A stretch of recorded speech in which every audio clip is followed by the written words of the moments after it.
सच है विपत्ति जब आती है, सच है विपत्ति जब आती है, कायर को ही दहलाती है। सच है विपत्ति जब आती है, कायर को ही दहलाती है।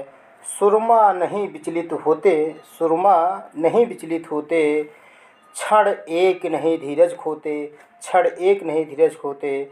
विघ्नों को गले लगाते, विघ्नों को गले लगाते, कर कांटों में राह बनाते, कांटों में राह बनाते।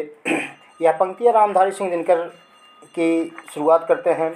तो आइए साथियों, आपको यूट्यूब चैनल अकादमी के सार्थक अकादमी के यूट्यूब चैनल पर आपका सभी साथियों का स्वागत अभिनंदन है। तो साथियों, आजकल समाज में लोगों और छात्रों के बीच में बहुत निराशा आई है। तो इसके लिए मैं आपको 2 मिनट बताना चाहता हूँ कि आप निराशा में लोग आत्महत्याएं कर रहे हैं, लोग बढ़ रहे हैं निराशा की तरफ। तो आप ध्यान दीजिएगा, इन निराशाओं से आप दूर रहिएगा। वैकेंसी आपकी आएगी। अगर आपके माता पिता ने आपको यहाँ तक भेजा है तो ये जानिएगा कि वो लोग एक आशा और विश्वास के साथ भेजा है। और जिस माँ ने आपको जन्म दिया है, अगर आप उनके प्रति इस प्रकार की भावना प्रकट करते हैं साथियों, तो ये बड़ा दुर्भाग्य का विषय है। जिस माँ ने आपको 9 माह अपने गर्भ में लेकर पाला है और आपके लिए इतनी बड़ी त्याग की है, वो आप उसके लिए कुछ ना कर पाएँ, प्रयागराज में आकर के आप आत्महत्या कर लें। तो ये सारी दुर्भावनाएं आप दूर करिएगा और मन से पढ़िएगा, सफलता आपको एक दिन कदम चूमेगी। तो चलिए साथियों, इसी के संबंध में हम आपको कल हिंदी व्याकरण के 30 प्रश्न की श्रृंखला हुई थी। आज हमारा जो 31 नंबर प्रश्न है, 31 नंबर प्रश्न जो है साथियों, उसमें क्या बताया है कि निम्नलिखित में से संयुक्त व्यंजन नहीं है। आपको बताना है निम्नलिखित में से संयुक्त व्यंजन नहीं है। तो जानते हैं आप संयुक्त व्यंजनों की संख्या कितनी होती है? 4 बताई गई है। तो इसमें पूछा गया है कि निम्नलिखित में से संयुक्त व्यंजन कौन सा नहीं है। तो आप राइट आंसर आप बताइएगा कि छा है, त्रा है, ज्ञा है। तो आप इसमें से बताइएगा कि इसमें कौन सा है जो ऊष्म व्यंजन की श्रेणी में नहीं आता है, जो ऊष्म व्यंजन की श्रेणी में नहीं आता। साथियों, आप बताइएगा इसका राइट आंसर क्या होगा। तो चलिए इसका राइट आंसर बताते हैं। इसका राइट आंसर होगा क्या, आप बताइएगा। 31 नंबर सवाल का होगा, इसमें से ऊष्म व्यंजन नहीं है। आप आंसर बताइए साथियों, इसका राइट आंसर क्या होगा।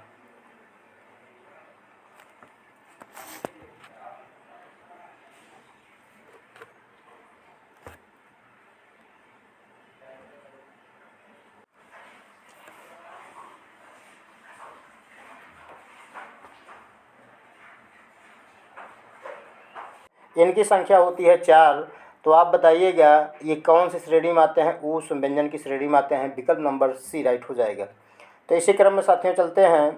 अगला प्रश्न हमारा है कि निम्नलिखित में से 34 नंबर का प्रश्न को उत्तर दीजिएगा। निम्नलिखित में से स्पर्श व्यंजन हैं। स्पर्श का मतलब होता है ऐसी ध्वनियाँ जो हमारे कंठ तालु जिह्वा के विभिन्न भागों से बोले जाते हैं, उन्हें हम क्या बोलते हैं साथियों? स्पर्श व्यंजन बोलते हैं। तो पूछा है निम्नलिखित में स्पर्श व्यंजन हैं, तो कौन सा होगा? शा शा हा होगा, विकल्प बी कह रहा है या रा ला वाह होगा, विकल्प सी कह रहा है का चा टा ता पा होगा, विकल्प डी कह रहा है छा त्रा ज्ञा स्रा होगा। तो आप जानते हैं इसका राइट आंसर साथियों क्या होगा। इसका राइट आंसर होगा साथियों विकल्प नंबर सी, का चा टा ता पा होगा। इसी क्रम में साथियों चलते हैं, प्रश्न नंबर 35 को देखते हैं। प्रश्न नंबर 35 क्या कह रहा है कि निम्नलिखित में से कौन सा स्वर समूह सजातीय नहीं है। निम्नलिखित में कौन सा स्वर समूह सजातीय नहीं है? छोटा आ, बड़ा आ, ई, विकल्प सी कह रहा है आ ओ, उ, बड़ा उ। तो आपसे पूछा जा रहा है समूह में सजातीय नहीं है। जो सजातीय का मतलब होता है एक ही वर्ग के हों, एक ही वर्ग के निवास करते हों, ऐसे वर्णों को क्या बताया गया है? उन्हें सजातीय बताया। इसमें सजातीय नहीं है, तो नहीं कौन सा है? आप 35 नंबर सवाल का देखेंगे, इसका उत्तर क्या हो जाएगा साथियों? विकल्प नंबर इसका राइट हो जाएगा क्या? इसका राइट हो जाएगा क्या साथियों? विकल्प नंबर राइट हो जाएगा क्या? 35 नंबर का सवाल देखते हैं साथियों। 35 नंबर सवाल क्या कह रहा है? 35 नंबर सवाल क्या कह रहा है कि कौन सा स्वर समूह जातीय का नहीं है। तो इसका राइट आंसर क्या होगा साथियों? इसका राइट आंसर हो जाएगा विकल्प नंबर सी, आ और ओ।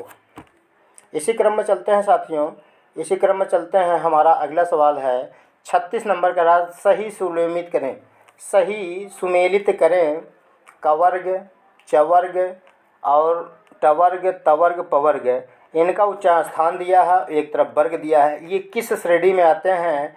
अकुह विषय नाम कंठा, आपने एक सूत्र सुना होगा। इसका उच्चारण स्थान साथियों क्या होता है? कंठ होता है। तो ए का क्या हो जाएगा? 5 नंबर हो जाएगा कंठ। ए का क्या हो जाएगा साथियों? कंठ हो जाएगा। तो इसका राइट आंसर क्या होगा साथियों? इसका राइट आंसर क्या होगा? तो आप उत्तर बताइएगा। एक का हो जाएगा क्या? 35 नंबर का सवाल 36 नंबर देखते हैं तो क्या हो जाएगा? इसका राइट आंसर हो जाएगा बी। क्या हो जाएगा साथियों? इसका राइट आंसर क्या हो जाएगा? बी इज़ द राइट हो जाएगा। इसी क्रम में चलते हैं साथियों, इसी क्रम में चलते हैं। हमारा अगला सवाल है कि निम्नलिखित में से समृद्ध स्वर नहीं है। आपसे पूछा जा रहा है निम्नलिखित में से समृद्ध स्वर नहीं है, इसमें कौन सा ऐसा है जो समृद्ध स्वर की श्रेणी में नहीं होता है? री है, ऊ है, बड़ा ऊ है, ए है। 4 विकल्प आप सामने दिए गए हैं। 37 नंबर सवाल का उत्तर दीजिएगा। इसका आपका राइट आंसर साथियों क्या होगा? आप बताएं। राइट आंसर इसका होगा डी। क्या होगा? ए जो है आपका, यह समृद्ध स्वर की श्रेणी में नहीं आता है। इसी क्रम में साथियों चलते हैं, इसी क्रम में चलते हैं साथियों। हमारा है 37 नंबर हो गया हमारा। हम चलते हैं 38 नंबर सवाल पे। 38 नंबर सवाल कह रहा है कि निम्नलिखित में से आवृत्ताकार स्वर नहीं है। आवृत्ताकार स्वर कौन सा नहीं है? विकल्प ए बड़ा ऊ, विकल्प बी आ, विकल्प सी ई, विकल्प डी ए। तो आपको बताना होगा कि निम्नलिखित में से कौन सा आवृत्ताकार स्वर नहीं है। 38 नंबर सवाल का उचित आंसर देने का काम करें साथियों। तो देखिएगा 38 नंबर सवाल क्या कह रहा है। इसका क्या हो जाएगा? आपका विकल्प नंबर 1 क्या हो जाएगा? 38 का 1 हो जाएगा। जो बड़ा ऊ है ये आवृत्ताकार स्वर नहीं हैं, और जितने भी हैं वो क्या हैं? वो आवृत्ताकार स्वर हैं।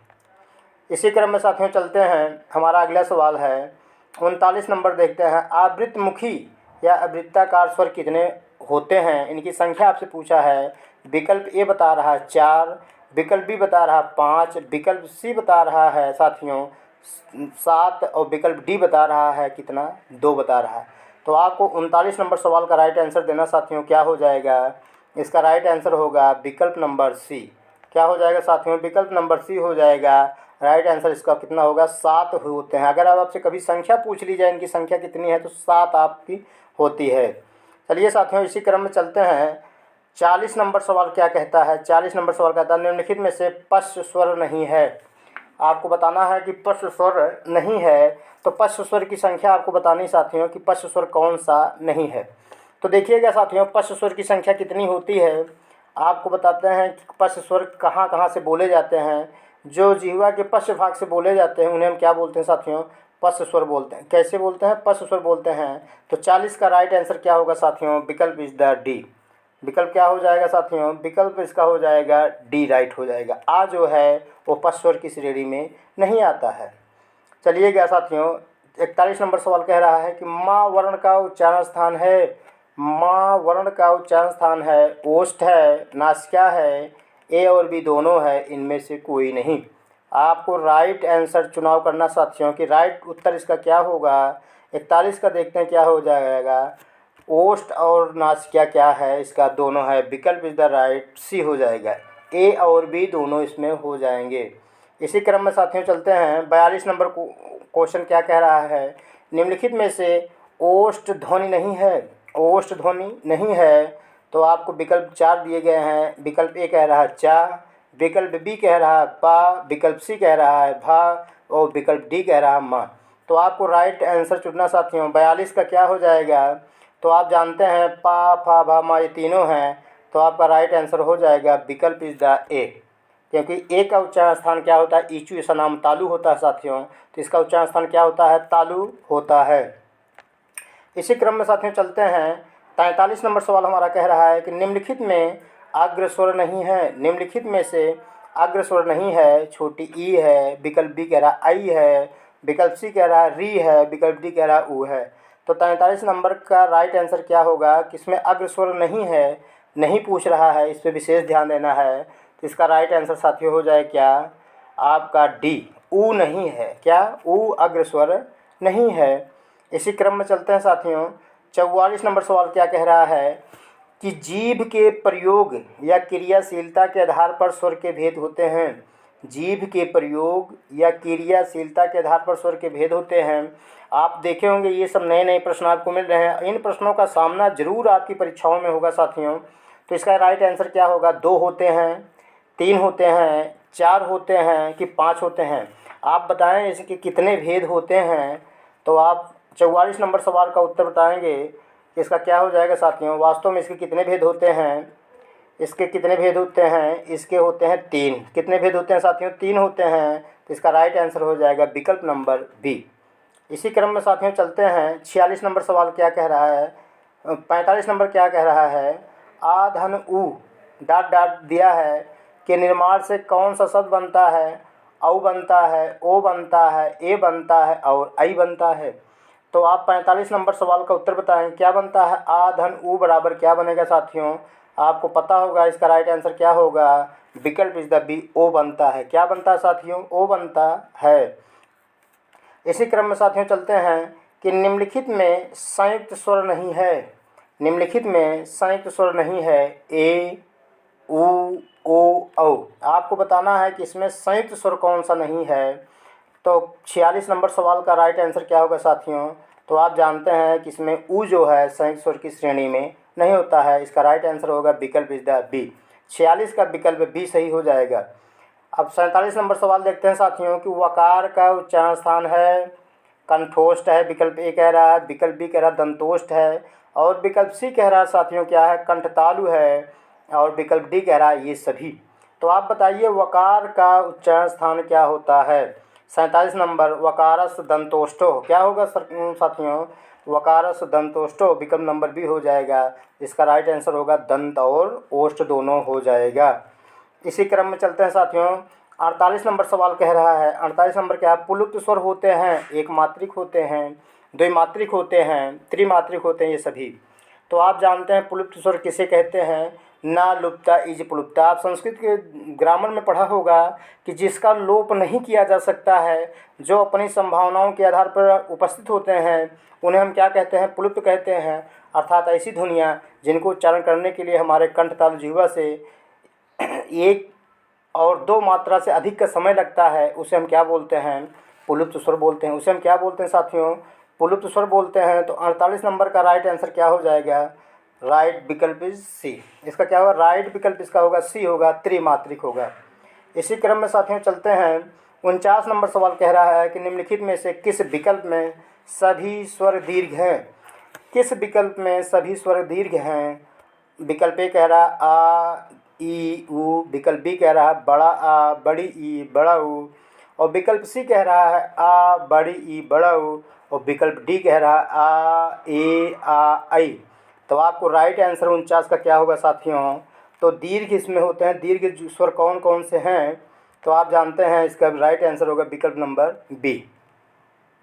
इसी क्रम में साथियों चलते हैं। 50 नंबर कहता है कि सभी स्वर होते हैं, द्विमात्रिक होते हैं, एक मात्रिक होते हैं, त्रिमात्रिक होते हैं, ये सभी होते हैं। सभी स्वर होते हैं, बहुत ही बढ़िया प्रश्न है साथियों।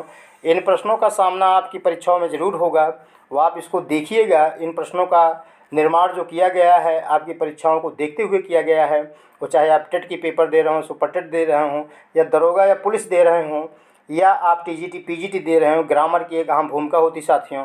ये प्रश्न जरूर आपको कहीं न कहीं परीक्षाओं में आपसे मुलाकात होने वाली है। तो 50 नंबर सवाल का उत्तर क्या हो जाएगा साथियों, 50 नंबर सवाल का राइट आंसर क्या होगा कि सभी स्वर होते हैं। सभी स्वर होते हैं, बताइए क्या होगा, एक मात्रिक होते हैं कि द्विमात्रिक होते हैं कि 3 मात्रिक होते हैं, ये सभी होते हैं। तो इसका राइट आंसर साथियों क्या हो जाएगा, एक मात्रिक होते हैं। सभी स्वर क्या होते हैं, एक मात्रिक होते हैं। इसी क्रम में साथियों चलते हैं 51 नंबर सवाल पे। निम्नलिखित में से स्वर के भेद होते हैं। स्वर के भेद आपसे पूछा गया है, बिना किसी आधार के पूछा गया स्वर के भेद होते हैं। तो आप देखते हैं लेखन या देवनागरी लिपि के आधार पर स्वर के 3 भेद बताए गए हैं। इन तीनों भेदों में पहला आपका क्या होगा, ह्रस्व, दीर्घ, प्लुप्त और विकल्प डी कह रहा है उपर्युक्त सभी। तो 51 का आपका राइट आंसर क्या हो जाएगा साथियों, 51 का राइट आंसर होगा विकल्प नंबर डी, ये सभी होते हैं। इसी क्रम में चलते हैं साथियों, अगला सवाल हमारा क्या है, 52 नंबर कह रहा है अनुस्वार और विसर्ग होते हैं, स्वर होते हैं, व्यंजन होते हैं, स्वर और व्यंजन दोनों होते हैं, न स्वर होता है न व्यंजन होता है। तो आप बताइएगा इसका राइट आंसर क्या होगा साथियों कि अनुस्वार और विसर्ग होते हैं, किस श्रेणी में होते हैं, न स्वर होते हैं न व्यंजन होते हैं। तो इसका राइट आंसर क्या होता है, इसका राइट आंसर होगा डी, क्योंकि यह स्वर के पहले और व्यंजन के बाद लिखे जाते हैं, इसलिए इनको न स्वर की श्रेणी में रखा गया है और न व्यंजन की श्रेणी में रखा गया है। अनुस्वार और विसर्ग क्या होते हैं, न स्वर होते हैं न व्यंजन होते हैं। तो चलिए साथियों इसी क्रम में देखते हैं, 53 नंबर सवाल कह रहा है, 53 नंबर क्या कह रहा है कि अंतस्थ वर्णों या रा ला वा का क्रमशः उच्चारण स्थान बताइएगा। तालु होता है, मूर्धा होता है, दंत होता है, दंतोष्ठ होता है। विकल्प बी कह रहा है दंतोष्ठ होता है, मूर्धा होता है, तालु होता है, दंत होता है। विकल्प सी कह रहा है दंत होता है, मूर्धा होता है, दंतोष्ठ होता है, तालु होता है। और विकल्प डी कह रहा है साथियों तालु होता है, दंतोष्ठ होता है, दंत होता है, मूर्धा होता है। तो 53 का राइट आंसर साथियों क्या हो जाएगा, आपको पता है या रा ला वा का उच्चारण स्थान क्या है। तो आपको एक एक वर्ण का उच्चारण स्थान जब पता होगा साथियों तभी आप बता सकते हैं। तो देखिएगा साथियों इसका राइट आंसर क्या होगा, इसका राइट आंसर साथियों क्या होगा, अंतस्थ का वर्णों का उच्चारण स्थान देखते हैं तो इसका राइट आंसर होगा साथियों विकल्प नंबर ए। या का उच्चारण स्थान तालु है, रा का उच्चारण स्थान मूर्धा है, ला का उच्चारण दंत है, वा का उच्चारण स्थान वकारस दंतोष्ठ होता साथियों। तो आपको सूत्र भी पता होगा। तो इसका राइट आंसर क्या होगा 53 नंबर का ए। चलते हैं 54 नंबर सवाल क्या कह रहा है, मौखिक भाषा वह है जिसमें डाट डाट बोलकर, विकल्प ए कह रहा है बोलकर व सुनकर विचारों का आदान प्रदान होता है। विकल्प बी कह रहा है लिखकर व पढ़कर विचारों का आदान प्रदान करता है। विकल्प सी कह रहा है ए और बी दोनों कथन सही है। विकल्प डी कह रहा है ना ए सही है वह बी दोनों गलत हैं। तो आप बताइएगा इसका राइट आंसर क्या हो सकता है कि विचारों के मौखिक भाषा वह है जिसमें डाट डाट। तो आपको बहुत अच्छा प्रश्न और बहुत नया ही प्रश्न आपको मिला होगा। 54 नंबर सवाल का उत्तर क्या होगा साथियों, 54 नंबर क्या बता रहा है, तो आपको राइट पता होगा क्या होगा कि बोल व सुनकर विचारों का आदान प्रदान करना ही क्या होता है, मौखिक भाषा कहलाता है। 54 का ए हो जाएगा। इसी क्रम में साथियों चलते हैं, हमारा जो अगला सवाल है, अगला है हमारा 55 नंबर है, वाक्य है भाषा की बृहत्तम सार्थक इकाई है, केवल भाषा की सार्थक इकाई है, केवल भाषा की बृहत्तम इकाई है, ना तो सार्थक है ना तो बृहत्तम इकाई है। तो बहुत ही अच्छा प्रश्न है साथियों, 55 नंबर का है। तो आपको पता ही होगा कि 55 नंबर सवाल का होगा भाषा की बृहत्तम सार्थक इकाई है, भाषा की सार्थक और बृहत्तम इकाई है। तो इसका राइट आंसर हो जाएगा विकल्प नंबर ए। क्या हो जाएगा साथियों, विकल्प नंबर ए हो जाएगा। 56 नंबर सवाल देखते हैं, ई का उच्चारण स्थान है, कंठ है, तालु है, मूर्धा है, दंत है। 56 नंबर सवाल देखते हैं, ई का उच्चारण है तो ईचू ऐसा नाम तालु, ईचू ऐसा नाम तालु आप सूत्र के अनुसार विकल्प बताएंगे। तो इसका राइट आंसर होगा साथियों विकल्प नंबर बी। इसी क्रम में देखते हैं साथियों, भाषा की सबसे छोटी सार्थक इकाई क्या हो सकती है, भाषा की सबसे छोटी सार्थक इकाई क्या हो सकती है। 57 नंबर सवाल का राइट आंसर ध्वनि होगा, वर्ण होगा, शब्द होगा, वाक्य होगा। आप उत्तर बताइएगा इसका राइट उत्तर क्या हो सकता है। तो भाषा की सबसे छोटी सार्थक इकाई क्या हो सकती है, तो आपको राइट आंसर क्या होगा, शब्द होगा। भाषा की सबसे छोटी सार्थक इकाई क्या होगी, शब्द होगी। इसी क्रम में साथियों चलते हैं, हमारा अगला सवाल है 58 नंबर, हिंदी वर्णमाला में मुख्यतः कितने भागों में बांटा गया है। हिंदी वर्णमाला को मुख्यतः कितने भागों में बांटा गया है। विकल्प हमारा ये है 2 भागों में, विकल्प बी कह रहा है 3 भागों में, विकल्प सी कह रहा है 4 भागों में और विकल्प डी कह रहा है 5 भागों में। तो आप इसका राइट आंसर बताएं, 58 का कितने भागों में बांटा गया है, हिंदी वर्णमाला को मुख्यतः कितने भागों में बांटा गया है। तो आपको पता होगा मुख्यतः 2 भागों में बांटा गया, एक को स्वर कहते हैं, दूसरे को व्यंजन कहते हैं। इसी स्वर का एक नाम मिलता है संस्कृत व्याकरण के अनुसार, उसे अच कहते हैं और व्यंजन को हल कहते हैं साथियों। तो इसका राइट आंसर क्या हो जाएगा, विकल्प नंबर 1। इसी क्रम में साथियों चलते हैं, 59 नंबर सवाल कह रहा है, हिंदी में स्वर कितने होते हैं? 3 होते हैं, 4 होते हैं, 11 होते हैं, 9 होते हैं। हिंदी में ह्रस्व स्वर कितने होते हैं? हिंदी में ह्रस्व स्वर कितने होते हैं साथियों? आपको पता होना चाहिए हिंदी में ह्रस्व स्वरों की संख्या कितनी होती है। तो आप जानते हैं इसका राइट आंसर साथियों क्या हो जाएगा? 4 हो जाएगा। क्या हो जाएगा? राइट विकल्प इज बी। इनकी संख्या कितनी बताई गई है? 4 बताई गई है। अब देखते हैं यह आपके प्रैक्टिस सेट का अंतिम सवाल होगा कि निम्नलिखित में से एक मात्रिक स्वर नहीं है, एक मात्रिक स्वर नहीं है, आ है, ई है, ऊ है, औ है। कौन सा ऐसा स्वर है जो एक मात्रा का प्रयोग नहीं करता है? तो इसका राइट आंसर साथियों क्या हो जाएगा? इसका राइट आंसर 60 का क्या हो जाएगा? डी, औ है। औ क्या है? यह एक मात्रिक स्वर नहीं है और सभी जितने हैं क्या हैं? एक मात्रिक स्वर होते हैं। इसी के साथ साथियों हम आपसे अलविदा लेते हैं। ये 30 प्रश्नों की श्रृंखला रही है। इस वीडियो को ज़रूर देखिएगा, अपने लोगों में शेयर करिएगा, क्योंकि यह आपके हर परीक्षाओं में काम देगी, क्योंकि हिंदी व्याकरण की एक अहम भूमिका होती है। तो जय हिंद, जय हिंदी साथियों।